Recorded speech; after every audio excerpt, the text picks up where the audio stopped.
Oh, Yeah. You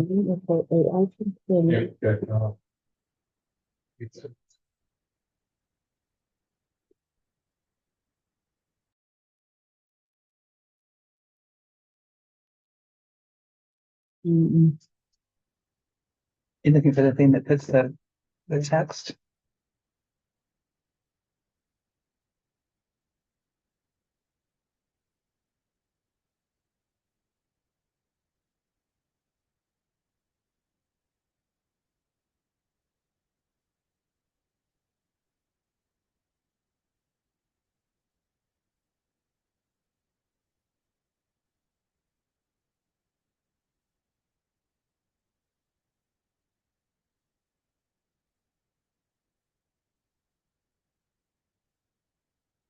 You You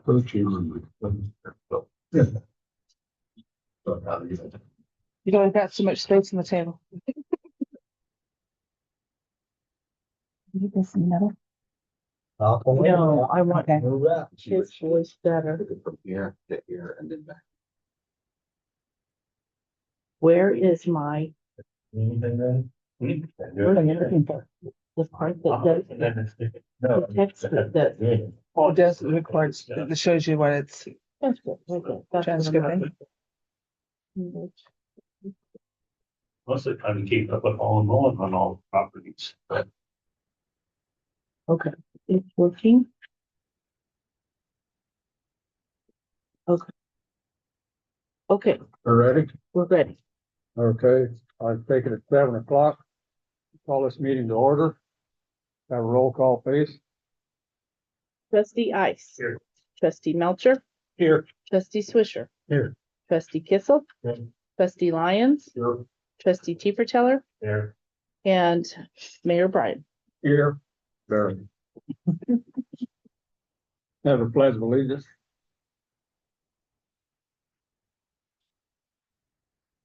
I pledge allegiance to the flag of the United States of America and to the republic for which it stands, one nation, under God, indivisible, with liberty and justice for all.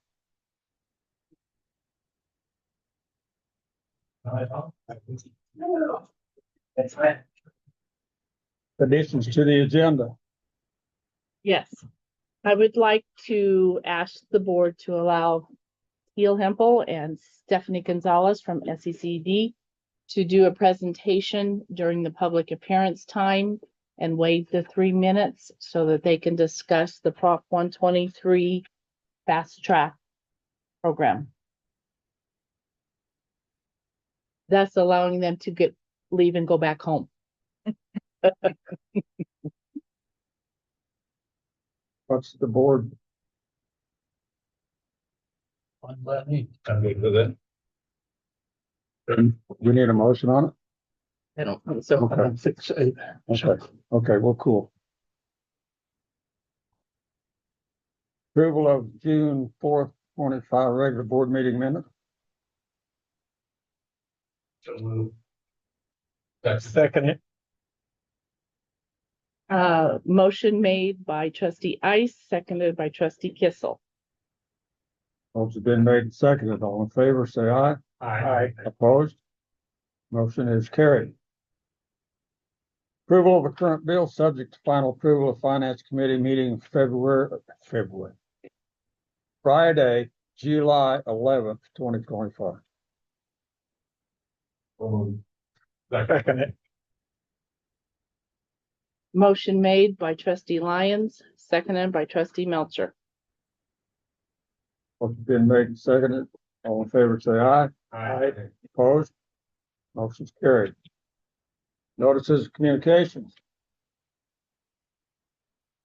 I have two.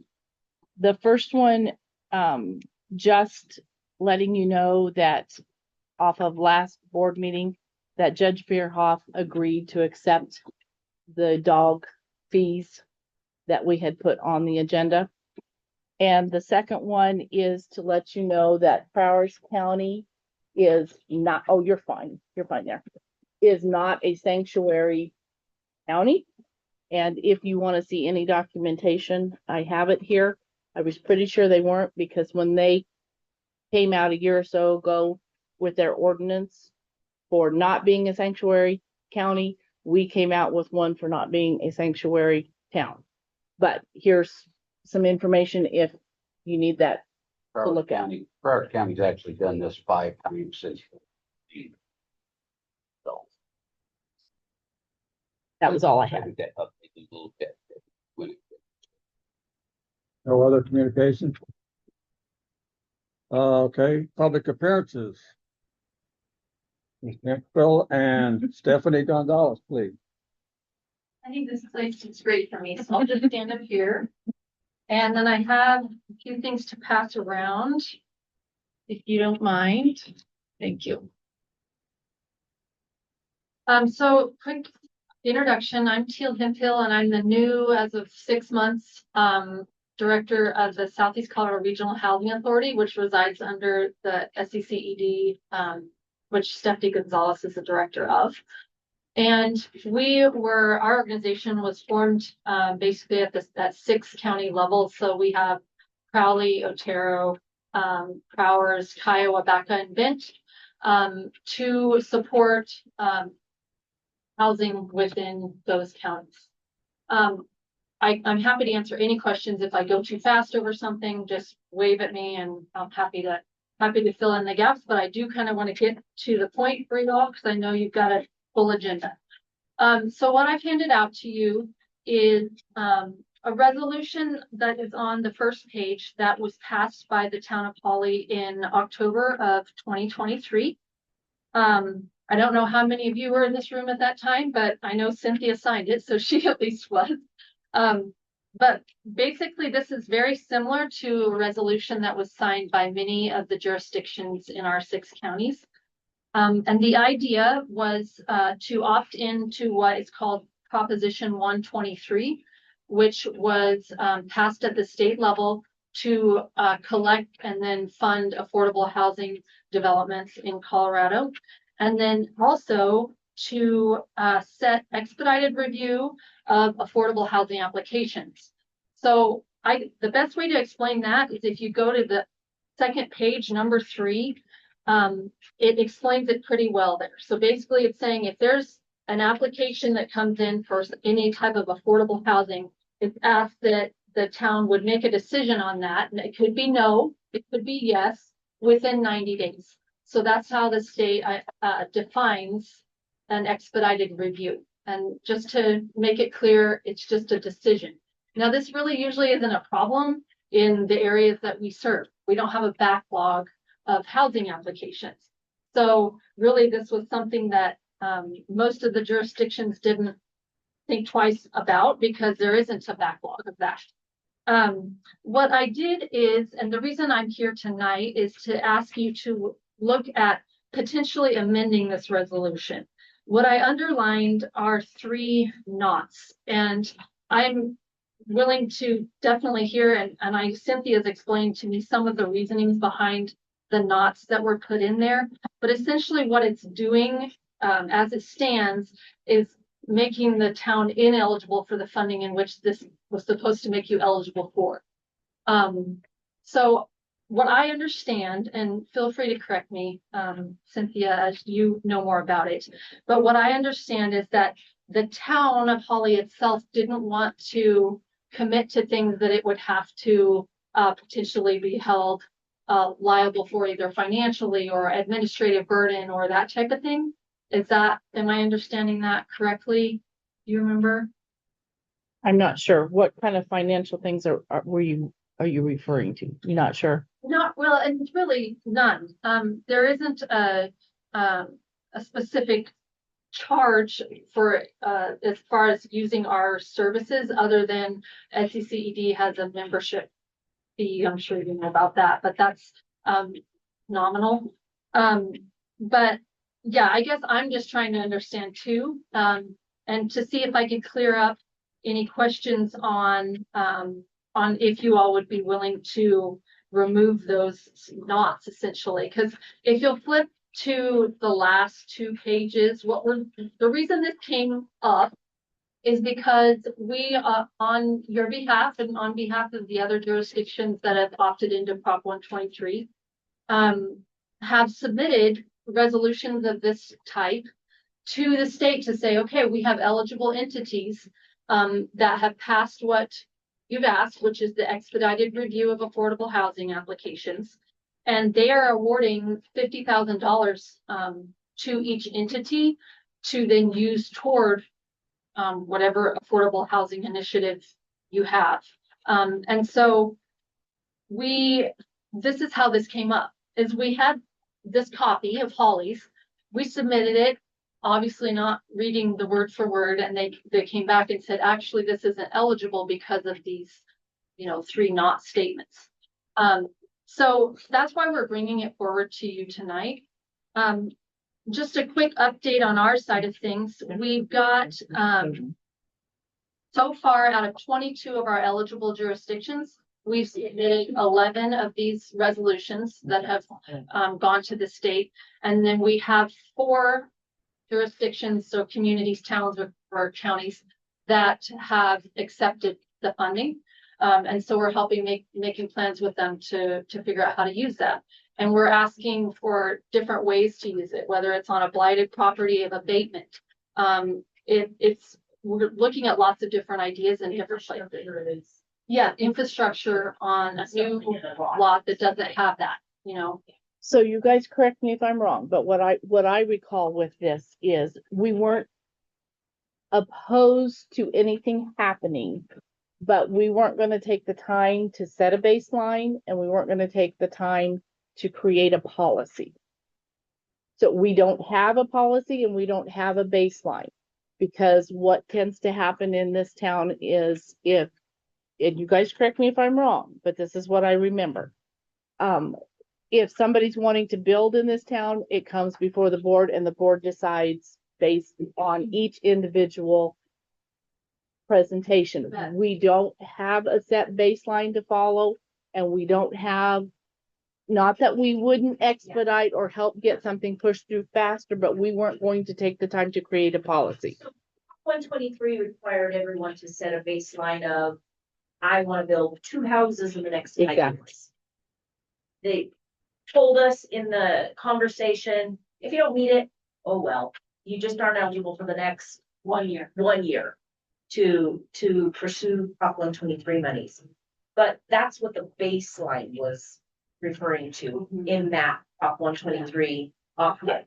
So by saying, nope, we're not going to do that, now we're finding out that, and we didn't catch it, otherwise we'd have probably brought it back to you and asked to reconsider that statement. We're not obligating you guys to building anything, and nothing would ever be built without coming to you.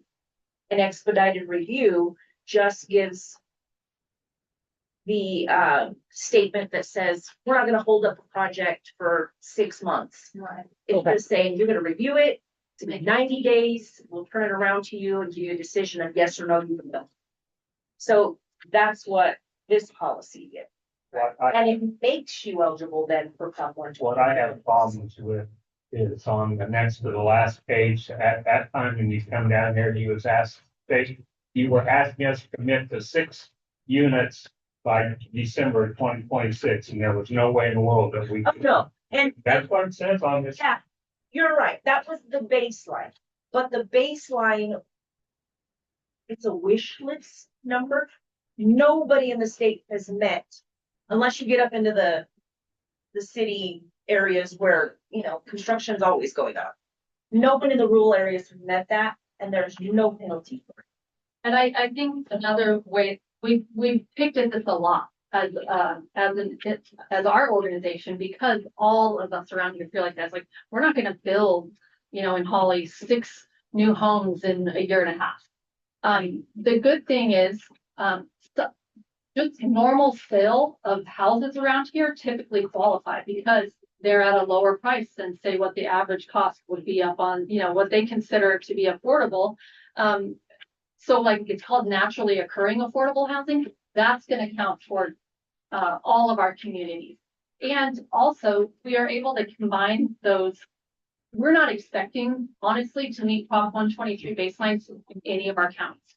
But we're gonna collect all that we can and combine it at a county level. So say Holly has 2, and Lamar has 10, and we're gonna combine all of Powers County and say, here's what Powers County within the last 2 to 3 years has done, and see where it gets us, hopefully we'll be close, but yeah, so it's not as hard drawn of a line as it seems, but it's taken us having to clarify a lot too, so I appreciate that. And look, there's been a lot of talking at to the state people to say, it's not reasonable what you guys are asking because of the fact that housing doesn't occur as much here as it does in those areas. So we were trying to convince them not to make it better.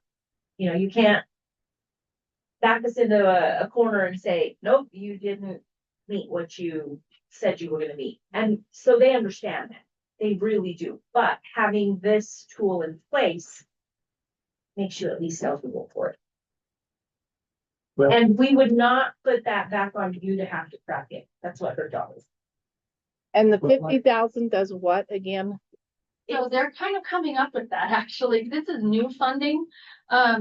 So what we've asked, because they're supposed to make decisions exactly, and so you're not in a rush to make this decision. If you want to wait and hear exactly what they decided for, you're welcome to. But we've asked for it to be available towards pre-development costs. So those are the things like infrastructure, surveying, demolition and abatement if needed, those types of things. And what that incentivizes you, a builder who comes in and wants to do that, you can help them with the cost of putting in a line. If there's always a cost to a contractor that's trying to develop housing to get, the utility there, or some of these costs would be then eligible through that one. As long as they're building an affordable housing unit. Now, if they're building a $500,000 house, it's not. That doesn't meet your deal. No. No, but What about purchase of lot? Can you use it at all for purchasing a lot? We cannot put a use house on that? funding to purchase a lot, but Okay. we have other options, and yeah, have we a have fund that funding. we've established to help do that, so it can be we have a land bank. Mhm. So we Okay. can help to purchase a lot if you feel like this is a place where somebody wants to develop. Mhm. We already have that established in our office. All you have to do is come to us and talk about it. Okay. Okay, question. Grenada just got through building, what, 6 or 8 houses? Oh, we have 7 duplexes there and 2 houses. How did all of this affect what they did? So in the first build, we had a contractor who had the capital behind him to build them. And we, through the program that was the ARPA money, the American Recovery Plan Act money, were able to then, upon sale, because we had the duplexes that were built were bought by an investor. We manage them, we don't own them. But in that, they put money back into our pot of funding. So this is the pot of funding that I'm talking about. But in that first round, we didn't come to the table with anything more than the ARPA money. And that just took care of infrastructure.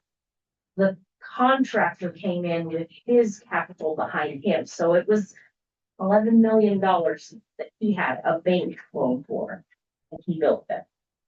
We came to the table with about 600,000. And that was with tax credit. That was a bunch of tax credit stuff for the builder.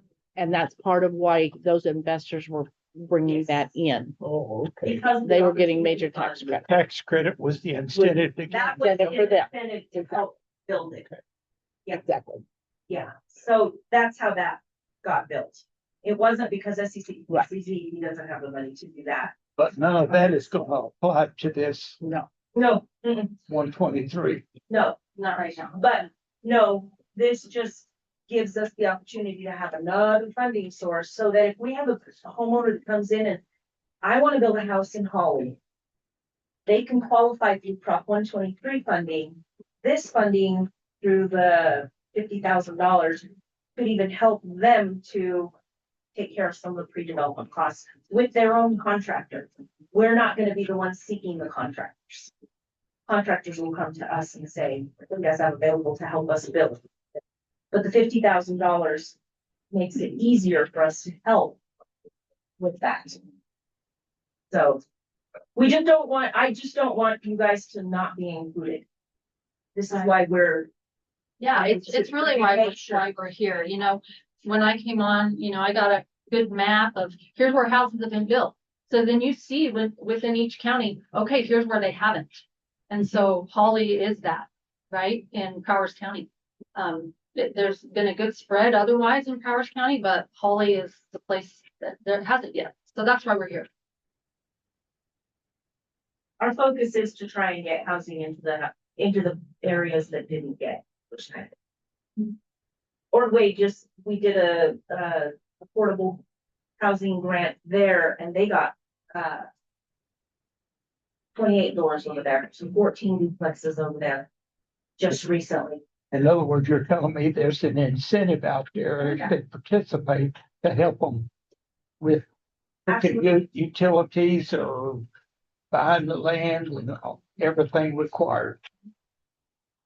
And that, as we talk about different pots of funding, because that's the fun part of our job, is like, how can we see a project, know a community wants to do it, and then stack the funding, like figure it out. How can we make this happen? The Powers County, within our organization, has a development fund from these first phases of building and selling homes and selling units to each start with, that we've made it very clear to Powers County commissioners, we're going to Holly. That's where we want to go next. And so we have that pot of fund from Powers County to work with as well. So, and that doesn't have any state strings attached at all. That's just there for us to use as a foundation. And what's really nice is we're also going to apply for Prop 123 down payment assistance, so that homeowner that wants to put in a house wherever they are, they could also get assistance with down payment in the form of grant with this, which would make the affordability even better for them. So there's a lot of different avenues to try and incentivize more houses being built, because we all know every community needs houses. That's all there is to it. Grenada School, those duplexes are, I think maybe we have one now that is empty, and they're trying to actually sell one of the duplexes if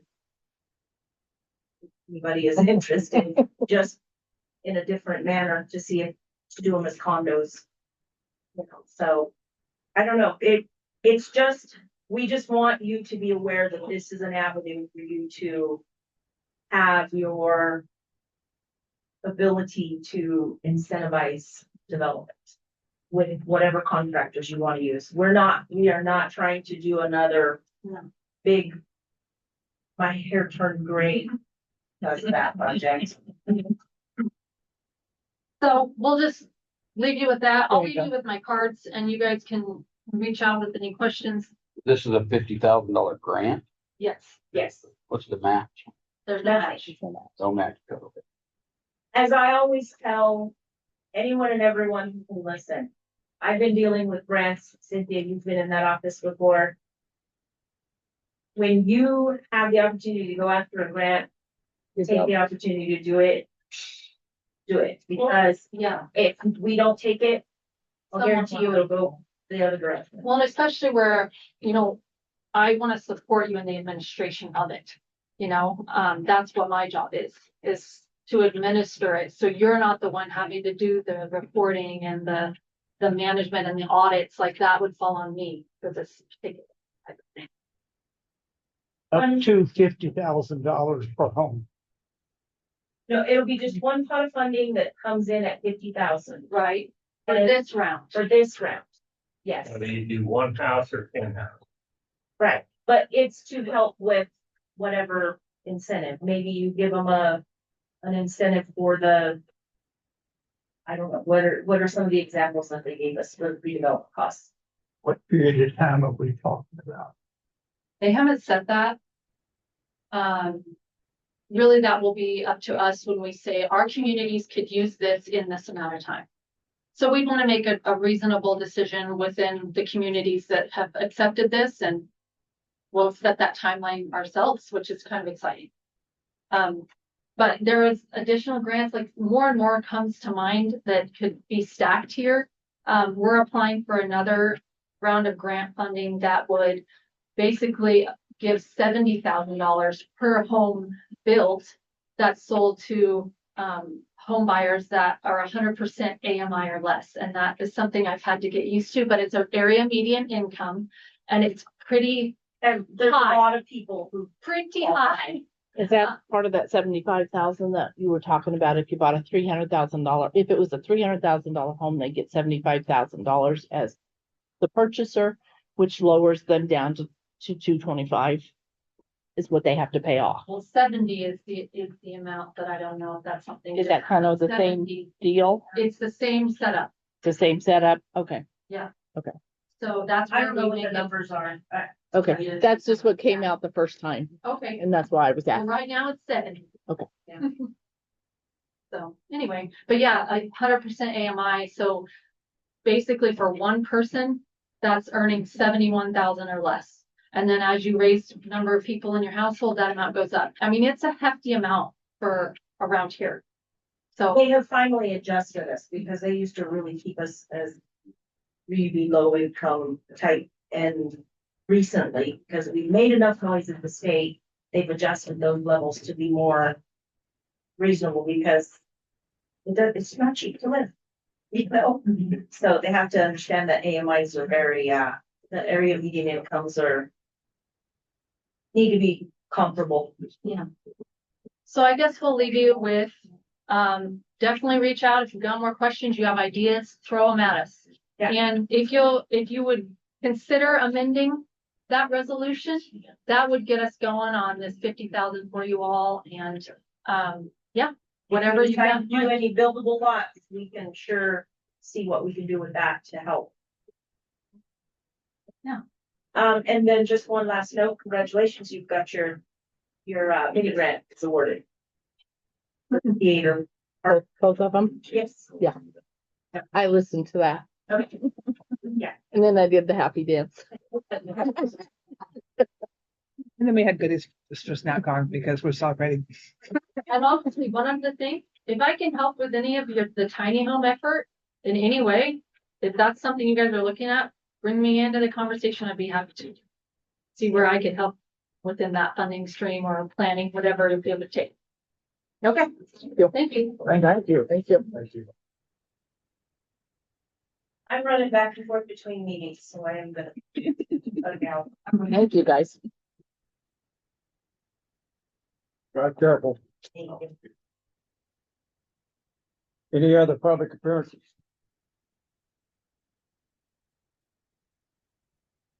No? Okay. Could we have the police report, please?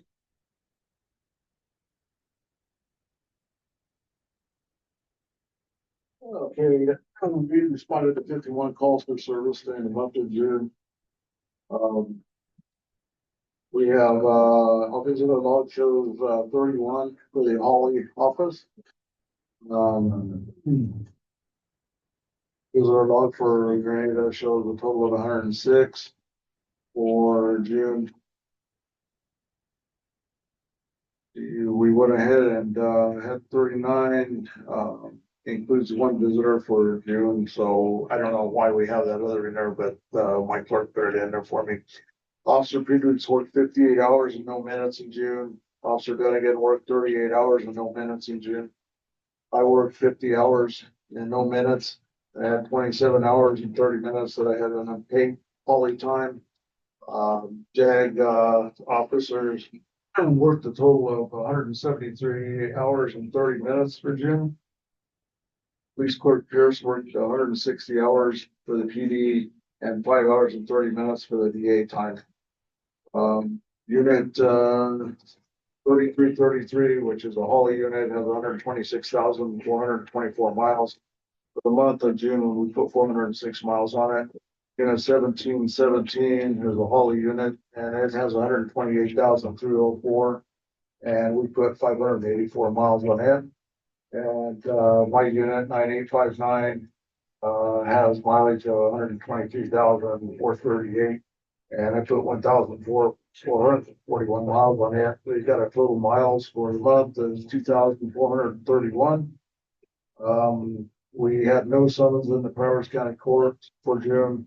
We had one summons, in the Holly Municipal Court. Officers wrote 10 citations, with a total of fine amount of $700, so total surcharge of $259. And, the total for both is gonna be $959. And the total for the year is $7,308.25. Grenada had no misdemeanor arrests. Only Grenada Holly law enforcement had no misdemeanor arrest, and, we had one felony arrest. See, and we're back to our 180 hours per month, which is, 30 hours per officer per 2 week period. So we're back on schedule. We've already got all the time back up, so we're gonna be working 30 hours each of us, per. That's really all I have, and I noticed I still have another meeting to go to.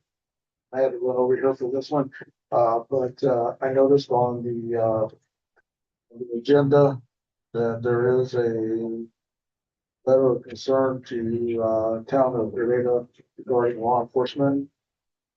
That's something I need to address. It's a letter of concern with your unpaid hours. Oh, for unpaid hours. So, unpaid hours is just, our contract says that if we don't have hours, we still provide service to Holly. So if, myself and the officers work all of our hours, we're done with the hours for the JAG grant, then, what we do is if we get called in, if I get called in, then I go ahead and respond, on my own time, which that's what the contract says. So there's no, Holly won't have to pay for that. I mean, it's just part of my, because I get 40 hours a week. And, they pay me X number of dollars for that 40 hours, whether I work 40 or I work 100 hours, it doesn't matter, so I get paid X number of dollars for that. We don't come back on Holly for any of that. That's just time that I'm just letting you know how many hours we're putting in. And I know that there was some concerns, I guess, on, insurance, like if I was to come in and it's, I don't have any hours left and I was to get hurt, am I covered? So, Sursa covers me whenever I get called out. Whether I'm on the, if I'm on the clock and I'm actually on the clock when I get called out, I just don't get funding for it. So if I get called out, Sursa, they cover me. So if I get hurt, injured, killed, whatever, there's no, it's all on our insurance company. No problem for Holly. Okay, so also on here on the police clerks, there's some bail hours on this. You need to submit. On our police, on the bail hours, in fact, I know that I've talked to Cynthia about this before. What we're gonna do is that right now we're in transition on the clerk. What I asked Jackie when, she was still our clerk, is I asked her to go ahead and, give Holly funding for each quarter. So what we're gonna do is, as long as I can show that the clerk is working those hours, I'm just gonna go ahead and send the total amount for that quarter to Holly. And then Holly will just report to me and I'll report back to the grant. So, you guys will receive that funding and it doesn't go away. We don't use it. So say my clerk works 4 hours for the meal grant, doesn't matter. It's all combined into one, but I've already divided out how many hours, Holly, or how much money Holly gets and how much money Grenada gets. So we won't use any of that money for us. It'll go directly to you in a check. And, with the new clerk that we have right now, I don't think she understands how that works, but as soon as she gets on board and when we start doing that, I'll just go ahead and get you a check for, We're beginning of the third quarter now. right. And you'll get the funding for the past three. For the first few quarters. Yeah, that's not a problem. But I'll make sure you get that. And I don't know why you haven't received that yet, but, you know, our last clerk, I'm not able to ask her that now, so. Well, we've never put in a request. We've never put in a request for it, and we can do that. We can do that if we need to. No, you don't necessarily have to put in a request. I'll just make sure that you get your funding. There's no need for it. I mean, you know, I cover all that with, the Vail grant anyway, so you don't have to worry about that part of it. Okay, thank you. Any other questions? I have a couple. Good. So going back to your time you're working for free. Do you enjoy that? Like, working Yeah. for free. For free? Well, you know, The reason I ask you that, always want to get paid, the but reason I ask that is that I'm assuming you're coming back here for an emergency call, or just call them for emergency, not a dog at large or a cat stuck in a tree or whatever. But isn't there other law enforcement that can take that emergency call? Why does it have to be you? well, see, this is the way it happens. And it doesn't necessarily have to be me, but the problem is, just like I've explained in the past. So I have Officer Friedrichs and Officer Dunnigan work. So Officer Dunnigan, does farming. He also does the corner. So a lot of times he can't come in. Officer Friedrichs has his own business, and a lot of times he's working and he can't come in. So what happens with that is if they can't come in, and Officer Dunnigan has taken on call for me. And so what I do is I pay him 1 hour of on call, say for a whole day. Say he wants to be on call, say Friday. Then I will pay him 1 hour for being on call for the day on Friday. So if he's not available, then I have to take it. And right now, that's one of the problems we're having is I'm having to take most of the on-call stuff. Now, if we have a domestic and I have to call an officer out, Officer Friedrichs will respond with me. Because a lot of times domestics, or we have a major fight or something like that, they'll come out with me. And if there's no money left, then you don't get paid either. But the main reason that I come out to do that is because I am the chief.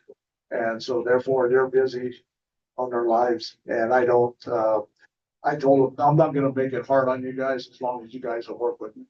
And it's hard to find officers that are decent officers now to work, so that's the main reason that I'm taking most of the on-call. Now, like, You're not getting any help from the sheriff's department if you're in trouble? You don't get no backup from the sheriff's the department? sheriff's office will back us up. Now I've had some issues with them being busy and they can't back me up at times, so that creates a problem. If there's been some minor calls that they will come out and do, like, I think we had a couple of long calls and they came out and checked and told me I didn't come out, so yeah. But if it's a major call, they don't like to respond to those. They will come down and hold the scene sometimes if they're not busy. But then I have to come out and take over the scene and. They might not like to respond, but they're required to respond, right? Now, the sheriff has to take felony crimes against person calls. They don't have to take any other call if they don't want. So if somebody's breaking into your house and the sheriff doesn't want to send a deputy, then they don't, by law, they do not have to respond. Now, if you have somebody that got beat up and that's a felony, that's a person crime, they have to respond to that. So that's, and it really depends on how the sheriff wants to handle that. I mean, if he says, hey, no, then that they'll go. But they don't have to legally, so. Have they been pretty good about responding? They have, for the moment. But you need help, you need help. And I'll tell you, there is certain people, deputies that may not respond, you know, they'll say, call Dave, let him take it. If it's in Holly or it's in Grenada, call Dave and have him take it. So then I get called and then I respond. If it's something I'm gonna respond on. If it's a barking dog, if it's a dog bite, then I respond. You know, if there's somebody at the hospital and they get bit by a dog, I'll respond. If it's a domestic, somebody's injured, I'll respond. If it's, you know, just like fireworks, I mean, you know, I know we have an ordinance. If somebody says, I know my neighbor over here is shooting fireworks, then tell me who they are. I will contact them when I come on duty. I'll take care of it then. But I don't necessarily come out for that. Just like dogs, somebody speeding, I'm not gonna come out for that. If it's an emergency, I'll come out. But otherwise, you know, and I do that same for Grenada. I mean, if it's emergency, I'll be there. If it's not emergency, if it's some little minor call, nah, I'm not gonna come out. So I'm off. And just so you're aware, in August, I believe it's gonna be right after our board meeting in August, I'll be taking vacation for 2 weeks. So I will probably have Officer Felix and Officer Gilligan on call during those times. And I will let the sheriff's office know that I won't be available at that time, so I'll take my 2 weeks off.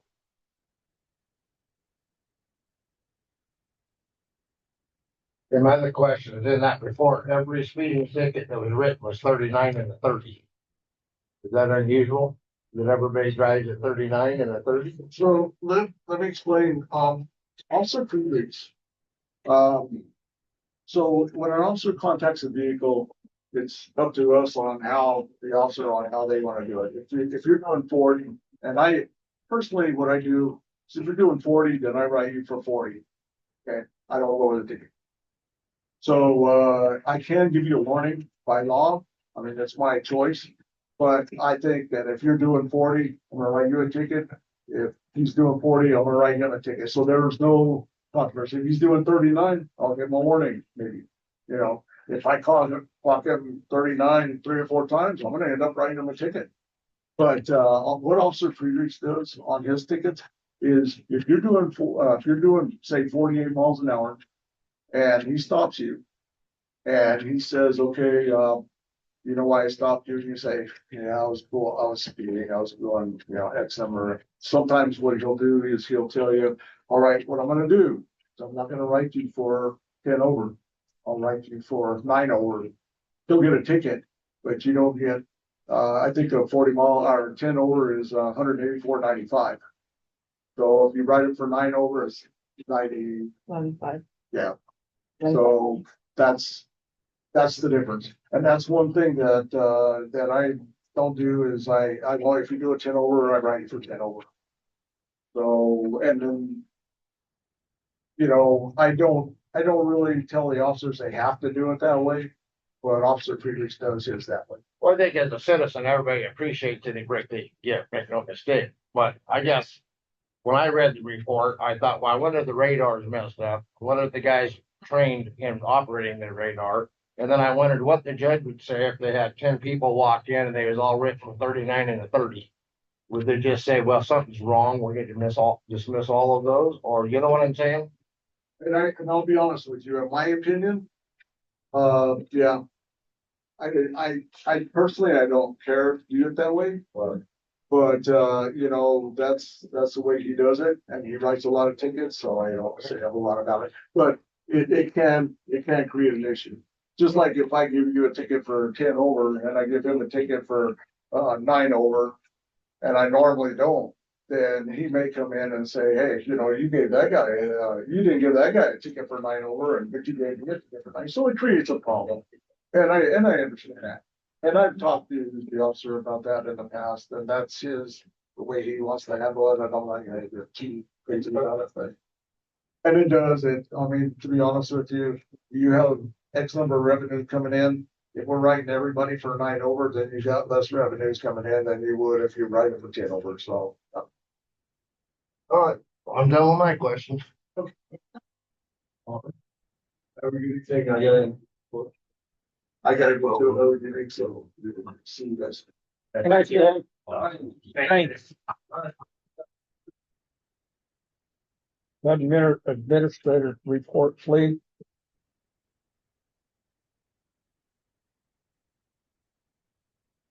We got word from the Department of Energy and Ferguson Group that Department of Energy has pulled all funding for rural improvements for remote areas for the fiscal year.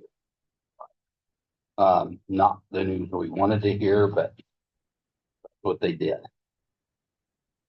We'll still look for different grants where they're at. I don't know if there's any available, but I know Ferguson Group is still out there looking. You guys are still seeing marks. This is a reminder, another FYI that we're still surveying for water project. We gave the school numbers for the electric line. They wanted boring cost numbers. We gave them those. I've heard rumor that there's a letter coming, but we haven't seen anything yet. So, June 20th, we had an electrical issue at the school superintendent's house. That's the steel pole in the playground north of Porky's. This is what we talked about. We talked about it with the school board when we had them in here. Told them it's not if it's going to be a problem, it's when it's going to be a problem. So before the end of the night, I had bucket truck and my vehicle up on their sidewalk with the spotlight fixing an electrical problem on that pole. Just wanted you guys to be aware of it.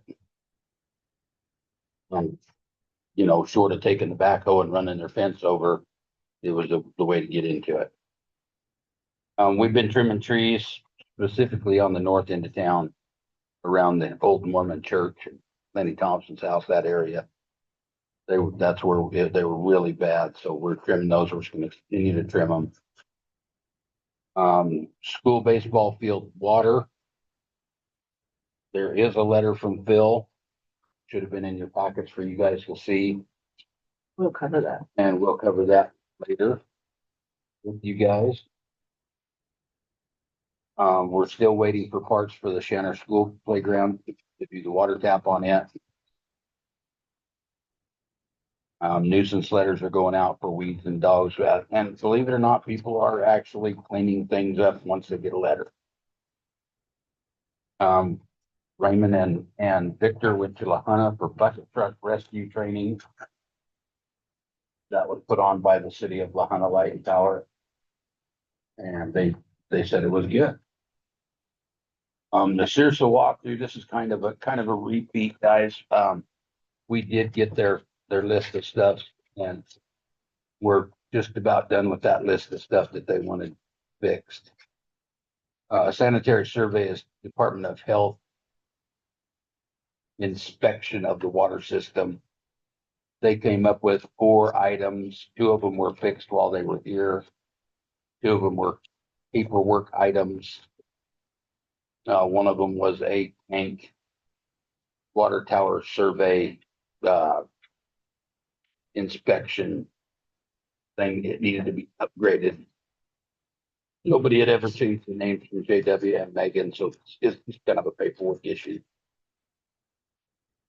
The streets, we are going to patch potholes in the streets. I've got word that Atmos is possibly going to come in and change all the mains in town. If they do that, that's going to tear our streets up. And we've got, what did we say, Cindy, $100 and some thousand in our street repair fund. Mm-hmm. Just a I little don't over wanna spend that 100,000. money chip sealing or overlaying a street or something like that. If Atmos is gonna come in and tear them up. Mm.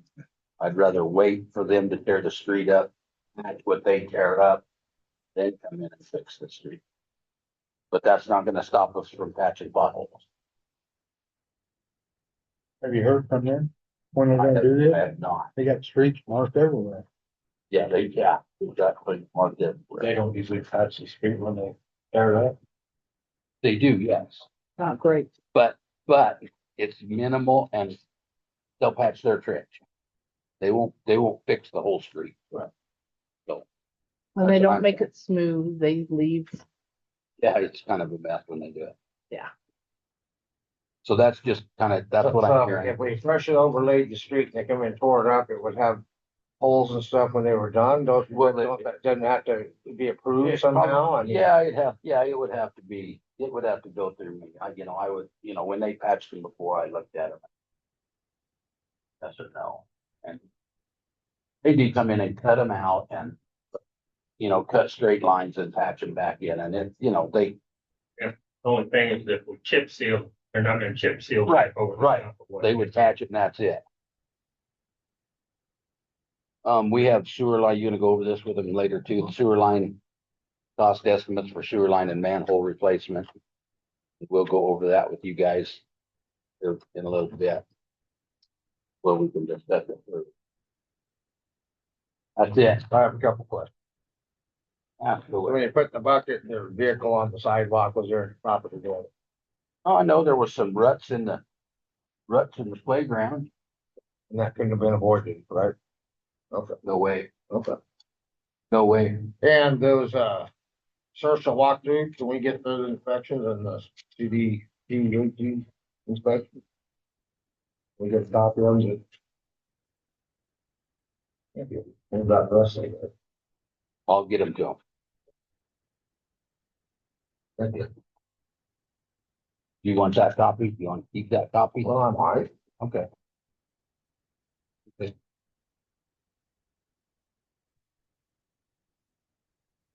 I will get you the sheriff's one. That's probably the one I saw.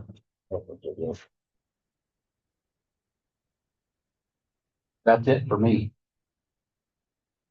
You guys have questions? Got any questions for Randy? I'm all done. Move on to the clerk treasurer's report, please.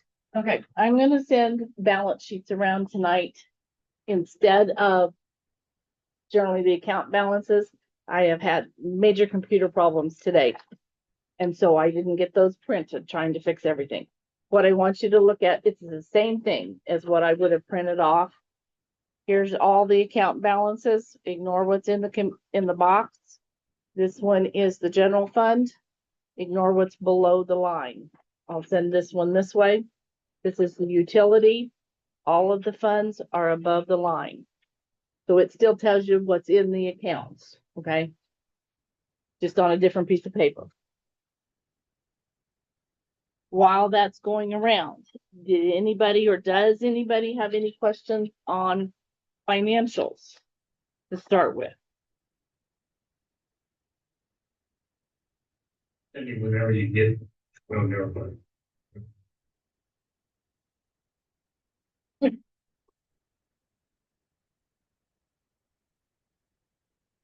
Okay. Any questions on the police court information that was added in your packet?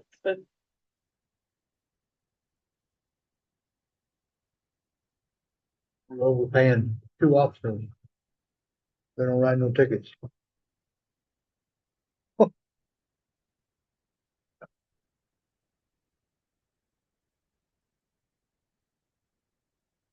We had our first ticket this month for court that had to go to the state. Most of the time, everybody pays everything, but we had our first one that didn't show and didn't pay. So they went to the state. Been the first one in a while. So. They did what now? So if someone who's been given a citation does not pay the citation Yes. and does not show up to court, Yes. they are in default, failure to appear in court. Yes. Their ticket goes to the state for suspension. I've only sent one other ticket to the state for suspension. So this is the second in the time frame that we've been working with Grenada. But we did have one this last court. During this last court. You know, there is a scam going around The telling you got a delinquent ticket. yeah. And I'm here to tell you, DMV is just like the IRS and any state of Colorado agency. They are not going to text you on your phone to tell you you owe them money. Not gonna They will- email you, yeah. They will send you a letter. Official. Yes, Disregarded. that's right. Okay, while you're kind of looking at that, if anybody has a question, feel free to interrupt. I got the audit information back from Amanda and I have started working on it, but I have not finished it. I hope to be able to get back to it in the next couple of days and hopefully get it finished. There is nothing new at this point with the water project. The sewer project, and I believe I sent you information in your packet. Did I not on the sewer? information? No, okay. So the manhole estimate came back at $82,000, 82,500. The grant, when it was done back in 2020, had put $25,000 towards that. The East Cheyenne Street sewer main came back at $481,525. There's only $98,000 out of the grant that was supposed to be applied to that. The East Cheyenne sewer, that is the main between Main Street, 5th Street, Highway 50 and Cheyenne, that one came back at $626,500, and there was only $83,000 out of that original grant that was supposed to fix that piece. If you go all the way down the alley to Santa Fe, from Highway 50 to Santa Fe, it's going to be $1,325,000 to fix that sewer line. Thus, we do not have enough money to take care of the project that was supposed to have been going from back then. I visited with SLFRF, which is the funding for this project. We are going to proceed with the manhole, Highway 50 manhole for $82,500. Get that project at least finished up. I will go in and readjust all of the SLFRF grant information online. And then we will take it from that and go on East Cheyenne and do as much as we can. But part of that is the state, or it's going to take to get the people down here to be able to do it. It takes $40,000 to $60,000 in what they call it, mobilization, which is getting them down here to do the project. So Our issue with this alley right here going up the east side, the west side of Main Street, is keeping those customers in service while you fix the problem. They've got to come pump, they've got to convey that sewage somehow, some way. So we talked about pipe bursting it. They go in there and it's like a pig, and they burst that pipe and they pull a new pipe in. We talked about doing that. You've got to dig up every tap, be able to convey that sewage down line and out of their way.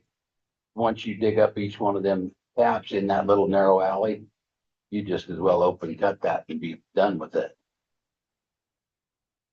So it doesn't make any sense to do anything but relay that line entirely. And you posted, what was the cost on the east lots down there? With that new sewer line in? $481,525. And with that being said, as soon as I get done with the audit, I will begin looking for grants, more grants to try to apply so we can try to get them finished. It's going to take a little more than the $1,300,000 and some $1,000 if we, for the sewer line that has to go between your house and Holly Housing and Vaughn and Cliff. So it's going to be another over $1 million project, $1.5 million to do that one. We've got a lot of sewer infrastructure that has to be fixed. Okay, how much of that line? My understanding is that line, the From one Holly Housing to your house, east, You're talking basically 2 blocks, just like you're Just talking like- from Cheyenne to the highway. and it's gonna be close to $1.5 million, Million and a half. I wouldn't be a bit surprised. is what they said. Again, you've got all those services on that line that you got to keep in service while you repair that line, while you relay that line.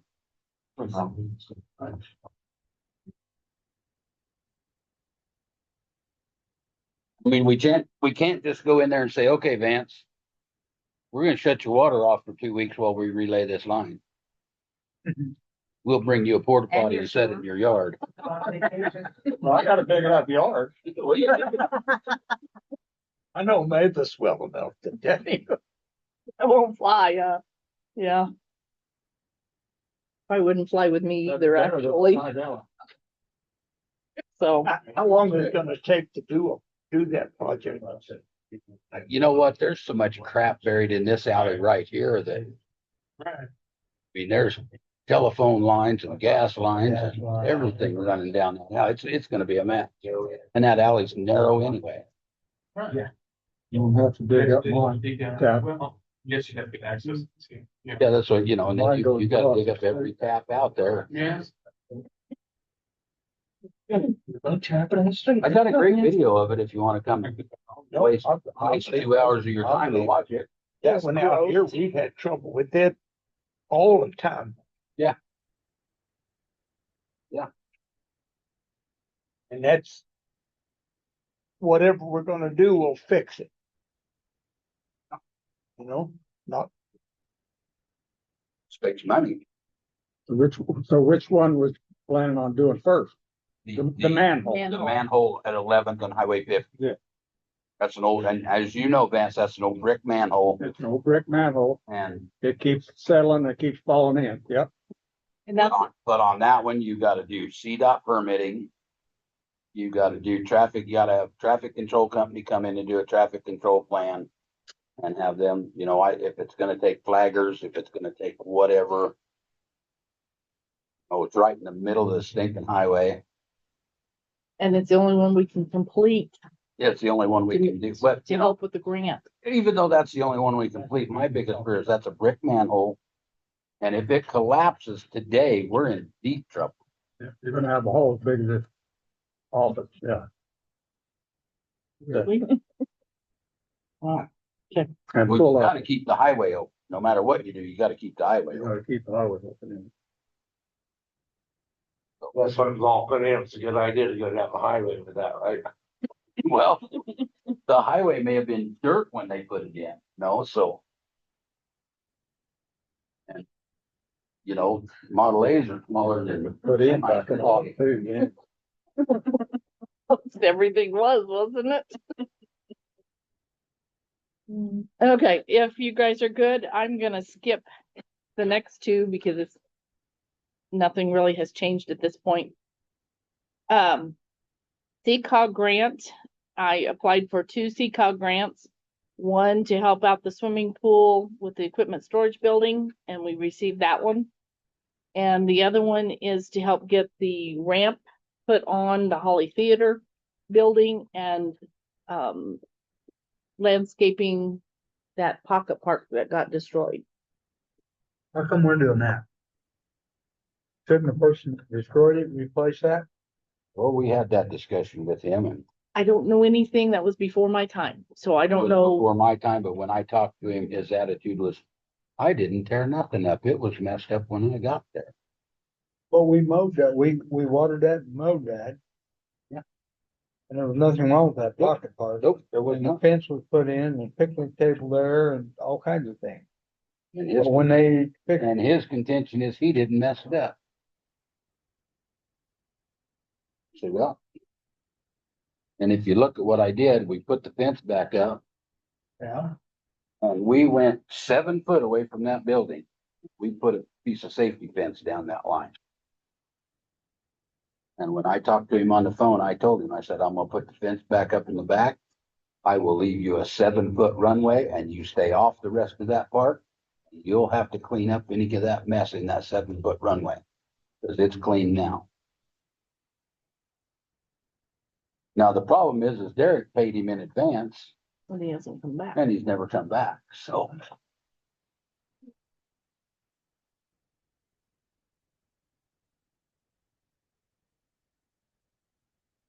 Now, the guys doing Manny's building are just completely the opposite. They tore that down, they cleaned it up, they picked it up, they swept everything. Wasn't Derek gonna try to see if they couldn't get them to go finish his I building. think he was. I think he was. Okay. Any questions or can I move on? Okay. The library financial issue. You guys read everything that I kind of put in here. So basically we just need to take back control of all the finances for the library, period. We're going to, if you guys are in agreement with this, we're going to the first page kind of showed you where the finances were and what it takes to run the library over there. We're just going to put the librarian and the assistant librarian in trying to get programming going and get that library more user friendly, get people involved in it and the school involved in it. Get her to doing community outreach, etc. And when she needs something purchased, then we would do it through Amazon. The friends of the library were not very forthcoming in talking to me about any of their financing and or what they are willing to do. What they have done in the past is they have, or they think they have, helped take care of the Follett software, which some years I can prove they did and some years I can prove they didn't. They say they helped go get some of the program materials, but what Marie would like to see done is we purchase it all, and what they can help us with, they will cut a check back to the town of Holly to put back into the coffer. So what she's already approved is the Follett software is going to cost $1,027 this year, and she's approved that. She wants us to go ahead and pay it for the paper trail, and then they will cut us a check for the $1,027 to put back in to the library account. And that software has to be updated every year. Yes. Yes. So I did talk to Cassandra about it. She pretty much said it is the inventory, it is the check in and out of materials. It is where we get, and I did learn this trying to go through all of the stuff, is the reporting, the state reporting that I have to do, and I will take that over. Well, Tracy and I will be working on the library together, but we will take the state reporting over so that the grant doesn't get messed up. That's where we get our information, is from that Follett software. I did ask her about, there is some kind of state software that's supposed to do somewhat of the same thing. And she said she didn't know really anything about that. I have not at this point, but I intend to over the next year kind of look into that software, see if there's a library that uses it, how it compares to Follett. So do we need Follett? Is this other software more expensive than Follett, or Follett more expensive than the state software? The state grants lady that I have been working with, she thinks it's cheaper and she doesn't think there's anything different. But I don't know that for fact. What does Lamar use? I don't know that either. That's why I said I've got to look into that side of it. Because if we can get it cheaper and do the same work and get the same data out of it to fill out for the state grant reporting, then I don't see why we need to pay the higher price deal. Right. But I hate to get into those systems where you gotta update it at that price every year. To me, it just. Welcome to financial software. Well, Power Man software too, but. Power Manager does a it. trend. Yeah, does the same thing. So does QuickBooks. All of that stuff does. They got you over a barrel unless you want to do it by hand. I use QuickBooks and I haven't updated since 18. You And, don't do payroll, do you? no, Yeah, I don't have to do payroll. there you go. If you did payroll, you'd be I updated. could do the manual payroll because I Yeah. have before. Yeah. I know So- what you're saying, because QuickBooks wants you to do the same thing. Yeah. So what I have asked the librarian to do at this point is the budget information that they're gonna give me basically is not really budget, but it's their program. So what programs are you going to do? I did sit down with her and go over kind of the program of getting them involved with the school, getting involved with adults, getting involved with Tiny Tots, doing monthly programs, doing quarterly programs, getting the community involved in the library. And she didn't think I was asking too much. So I guess time will tell and we'll see. So she's supposed to be putting together the program and the ideas that she wants to do through the end of 2025 at this point. So we know where we're gonna go, and then also to do 2026 so I can budget for it next year. This is all in if you guys are in agreement with doing this process. When we took over the library in 21, have they been submitting budgets? Nope. Well, where did that all fall in the hole at? I am not blaming anybody, I just wanna, do you know? I don't know. You can't find that out. No. So all I can tell you is when I come on board, I was told that Cassandra handles everything.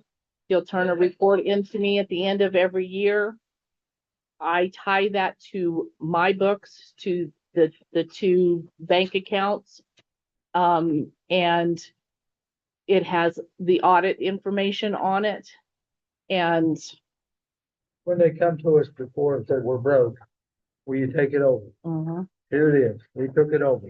but Here we are again, 4 years later. We're in a mess.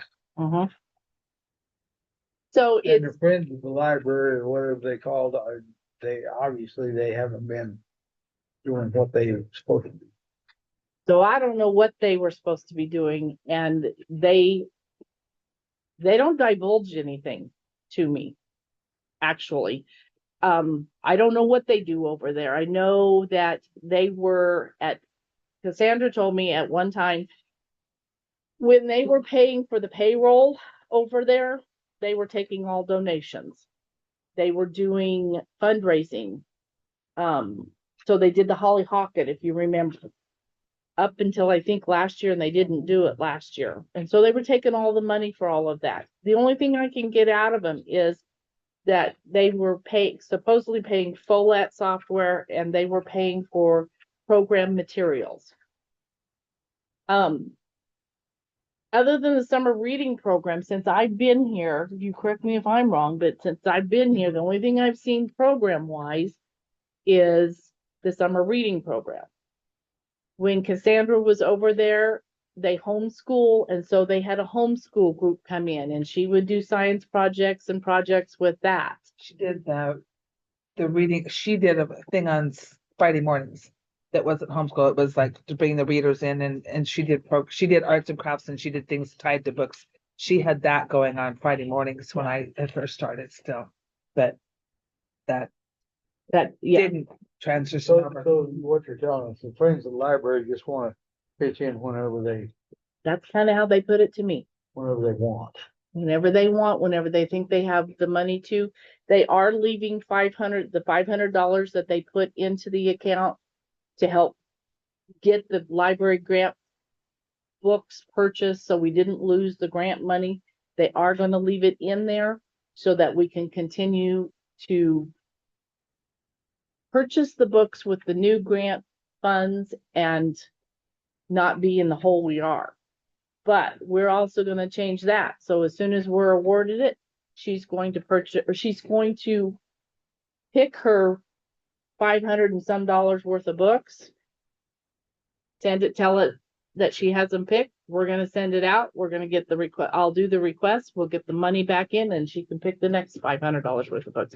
If we do that like clockwork and stay on a consistency, we should have everything spent and all the grant money done by June. Where's the Friends of the Library gonna come in? Are they gonna step in and say, well, we don't want you to do that? They can't. They don't have any control over the state grants. Because they don't control the What part library. are they playing right now? None? None.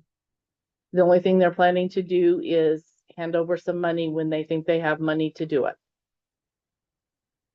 Cindy, what do you need from us from this meeting? I see you got changes in the ordinance. Do we need to make them changes?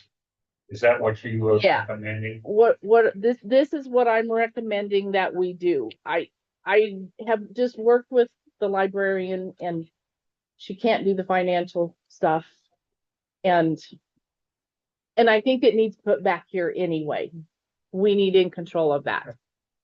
So I guess if you're willing to go with my recommendation for the library, then I need to do an amendment to the existing ordinance, because right now it hasn't done any good because it's not been followed.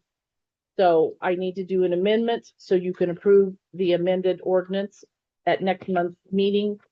And we move forward. And I'd like to be able, if you are in agreement with it, I'd like to put it in place now. Not wait till after you approve the ordinance, if that's all right. Need to make a motion on that. That'd be better. Yeah. Okay, I still move that. Second.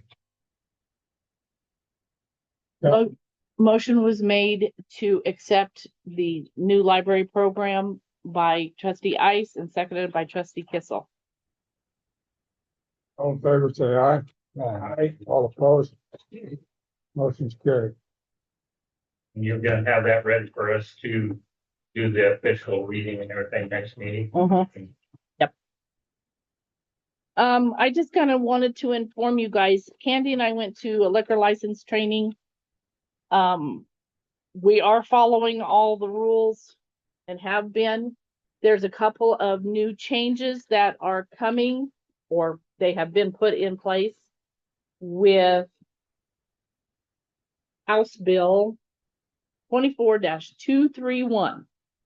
And one of them is, it's part of that bill is the biennial renewals, which means if we so want to do biennial renewals or 2-year liquor license renewals, then we have to create an ordinance that backs that and allows us to follow that, which the state has put into place. And I believe they've put that into place for some of these large places that are inundated with liquor license.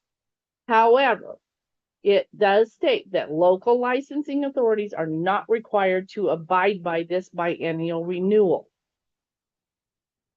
Most small towns are not doing it. They're staying with the 1-year annual renewals. You have more control. So if something's not going well, that is checked every year as opposed to every 2 years. The other thing that I walked out of there with is they're going to start mandating, and I'm double checking this with the liquor board to make sure this is true, but they're going to start mandating that we go out and do inspections of facilities. That being said, I asked them several questions, and one, do you have a checkoff list? Because What are they looking for? well, there's some things I know what they're looking for, and there's other things I don't. So right now, there is a rule out there that says you can only have one. Let's see.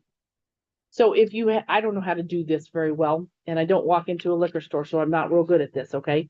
But if you have, I'm going to use JR's, and you have a big Coke promotion, and so they have a big Coke bottle sitting there as you walk in to draw your eye to that area. In the liquor retail, you can only have one of those anymore. You can't have them all over the store like you used to.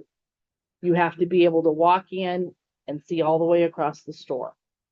So that's something new that's changed. With that being said, I was really glad to hear I don't have to police it. In doing the inspections, you go in and you mark down what you see is wrong. That if a liquor board inspector walked in, that they could ding them for, or take their license away for. All I have to do is send them a letter and say, this is what I found. It's up to them to change it. If they don't change it, then the town of Holly is not responsible. We're not in trouble with the state liquor board because we did our due diligence. If we don't do it and the liquor board inspectors come in and they say, so when was your last inspection? And they say, well, we haven't had one. The local municipality didn't come in, or your local law enforcement didn't come in and do an inspection. No, then they're going to come back to us and say, we were not taking care of the liquor enforcement or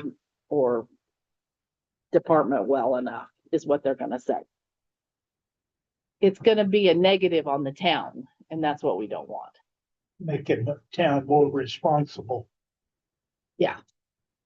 And again, we're not there to police them and say, hey, you got to fix this. That's not our job. Our job is to walk in and say, this is what we see is not complying with liquor law. It's up to you to change it if you want it changed. And they did say they were going to start doing stings. So catching people who are selling to minors. Anyhow. I'm sorry, I'm gonna use your example of the big Coke bottle and the big beer bottle. Mhm. What difference does it make? I mean, they just come up with these rules, so we have extra things for you guys to do. I mean, who cares if they have two beer bottles, big beer bottle posters instead of one? I don't know. Is there a different way they can get their liquor license instead of coming to the board? No, It's the only way. has to be a local licensing authority. Unless you want to somehow create a local licensing commission that you put this off on somebody else. That's the only. The county or something. No. Like real box. No. I guess that doesn't work. We're doing that. I mean, Yeah. The only thing I can think of is it's visual. If you have these big signs up everywhere, then you can't tell if somebody slipped something in their pocket and they've walked out with it or something. I don't know, Johnny. I know that's don't an know. example you use. To be honest, I don't care if someone goes in the liquor store and slips something in their pocket, walks out with it. It's not my problem. It should not be your problem or Randy's problem or any of our It'd be problems. none of our But problem. I understand it's just an example, but Yeah. my point is. I don't know. I just know that. Do these inspections, but Yeah. whatever. It's that business person's to make sure that doesn't happen if they want to stop it. Well, let's put it this way, okay? 90 days before their liquor license is due for renewal, I have to send them a letter and say, don't forget your liquor license renewal is coming up, and 45 days before you expire, you have to have your documentation into the local licensing authority. Why should I have to babysit them? If they're old enough to own a business, to have a liquor license, why are they not old enough and responsible enough to take care of their own business? Why do I have to babysit them? I've said the same thing, and I'm not the only clerk saying it. It's all over the state saying it, but it is what we're required to do now. And that one is a requirement. So anyway, First thing we need to do is get a checklist of what exactly. to look for when you go in there. I called March to see if they had one, and they said their law enforcement does it. So I have to call law enforcement and see if they have a checklist. Maybe that's what we could just have our law enforcement do it. At least they'd be doing something. Then you're taking hours away from your grant. It's up to you. I don't care. Yeah, we'll have Gabe do it when he's on free time. Yeah, exactly. We did it on free time.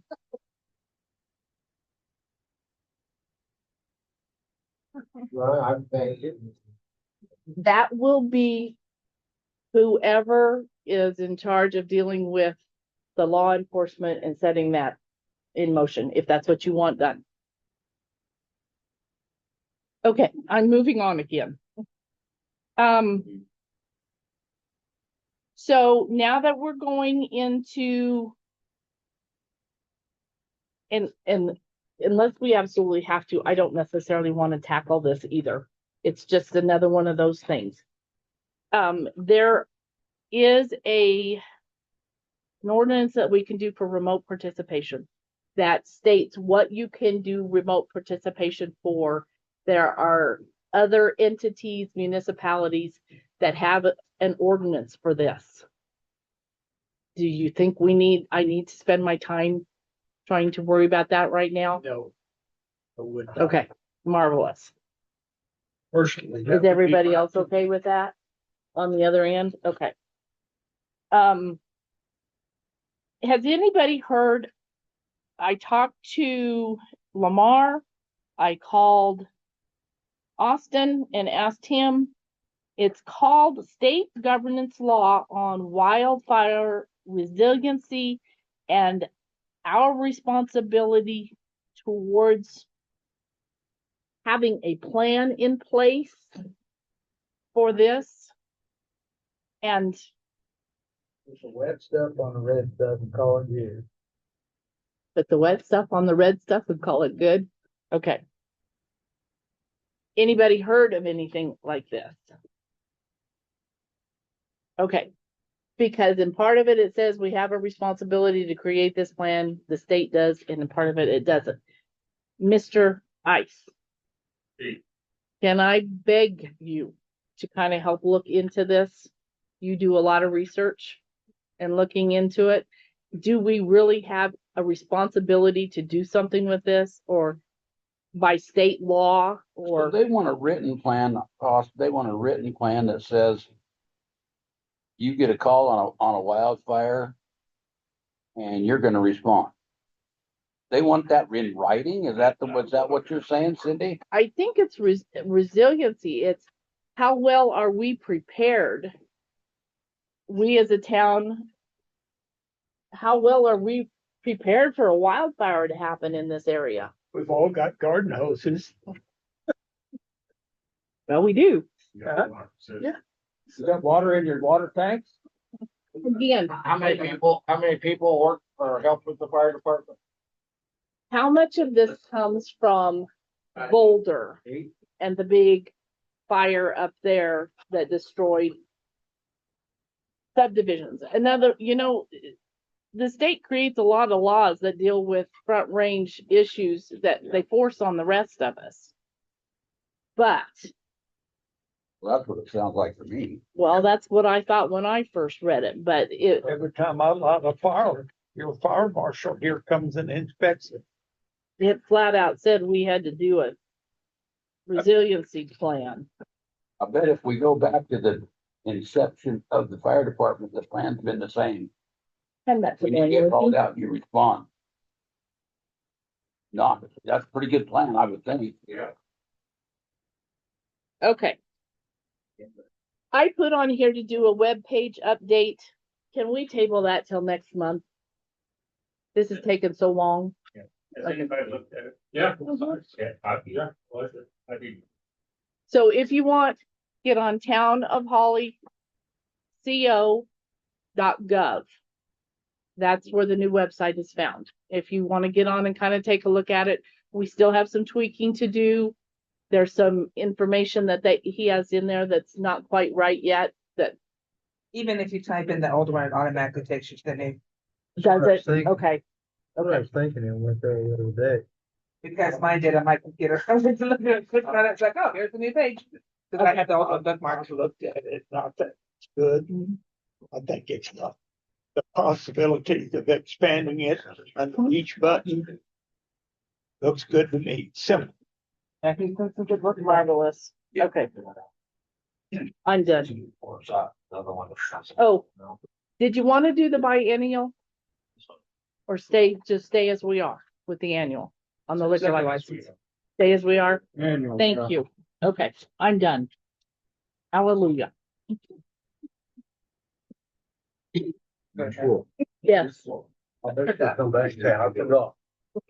I hope not. How's that?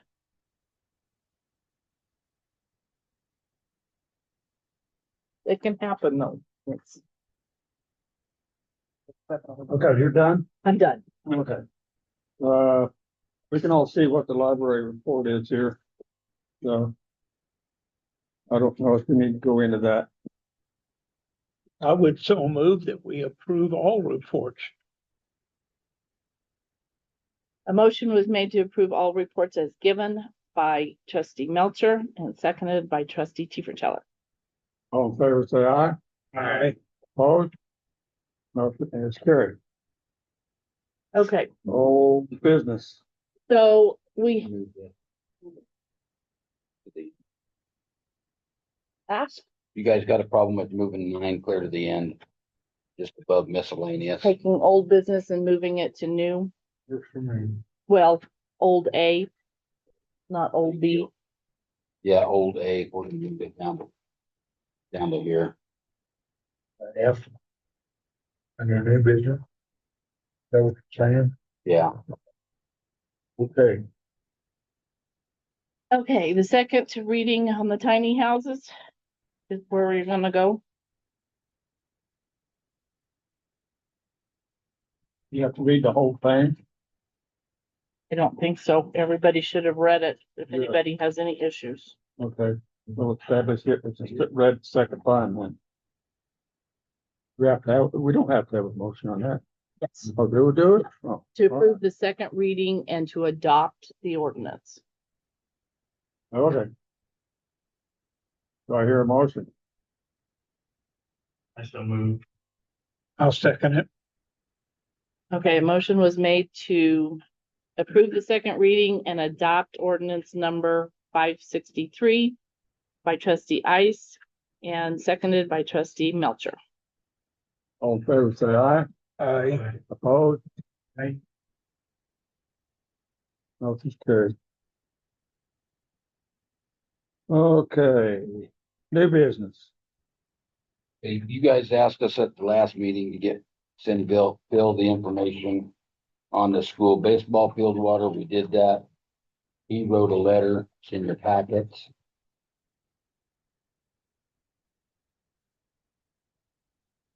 Which basically turns the school baseball field into a customer like everyone else.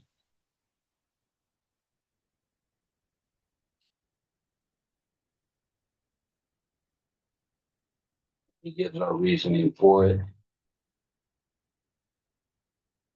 So we just want your approval to send this out. Yeah, they sent it yet? Nope. No. We wanted you guys to see it and approve it before we did. And we won't actually be the ones to send it. It will come from Phil. He will actually send it to him. I'd say we send it.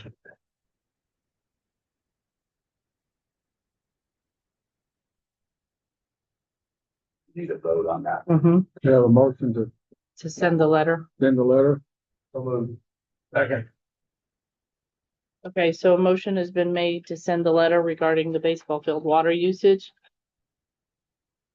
We'll contact Bill in the morning. by trustee Lyons and seconded by trustee Kissel. All in favor, say aye. Aye. Motion. Opposed? Motion carried.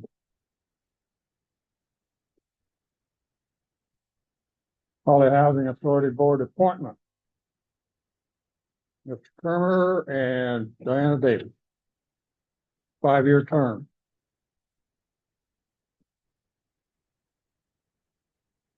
Have they both agreed to serve? Well, they'll have to if we vote on them. Well, I don't know. They don't have to. They're not here to defend themselves. I'd so move that we approve both applicants, Rob Kermer, Diane Davis, for new 5-year term. A motion was made to accept Rob Kermer and Diana Davis on the Holly Housing Authority Board for a 5-year term by trustee Melcher and seconded by trustee Lyons. All in favor, say aye. Aye. Opposed? Motion is carried. Now you can go and tell Robbie.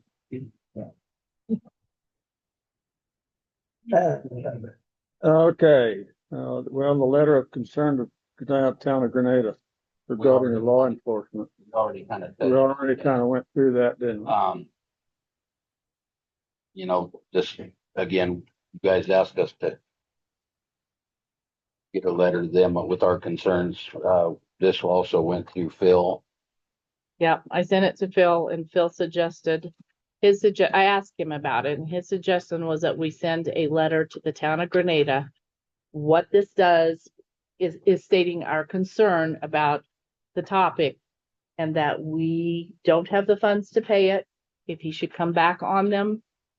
And what it does is it should relieve us of any, he's an employee of Grenada, not of the town of Holly, because even the grant labor goes through the town of Grenada. All benefits, everything dealing with payroll goes through the town of Grenada. But what this does is it lets Grenada know that we see he's saying he's working for nothing for so many hours. And for that sheet, he just started putting that out there. If something should go haywire and he decide to come back and sue for those hours, he might be awarded them by the Department of Labor. Because what we read under the Department of Labor states that officers should always be paid. And there's separate rules, there's different rules that apply to them. And it doesn't have to be like overtime and all that kind of stuff. But anytime an officer's on duty, he's supposed to be paid. My feeling is as long as he is managing their hours the best he can to keep them in all of the payable hours. And if emergency comes up, he wants to respond. And as long as he's doing that, I'd rather. That's nice of him, but all we're after with this letter is to take liability off of the town of Holly. Right. That's all we're after. Cover, yeah, Well, exactly. And not just that, I mean, obviously, he didn't enjoy working for free, because he said he didn't. And I don't think any of us would go out and work for nothing. And I don't think he should be. Yes, it's liability, yes, but, My personal opinion, I still can't believe that, he can be at the meeting today and then 3 days from today, they'll have 3 cars sitting down here, all 3 of them in town, and he just worked 20 some hours for free. I don't understand that. And then they have the other officer sitting there and the other guy on the other side, and the other guy stopping people, and the other guy just sitting there watching the other guy do all the work. I don't understand that. Why is that second guy even there? But Not good management of time. and And maybe if to get him paid, he can take his hours off the grant and manage the other guys' this hours so that they may have to work less hours. But I'm like you, I wouldn't want to do it for free. I mean, he's doing it, but well, yeah, but I mean, yeah, But he isn't gonna do that no, he's because not going to do that. But we need to send this letter to Nathan to let them know that we were aware of. Yeah. And they can deal with it however they want to deal with it.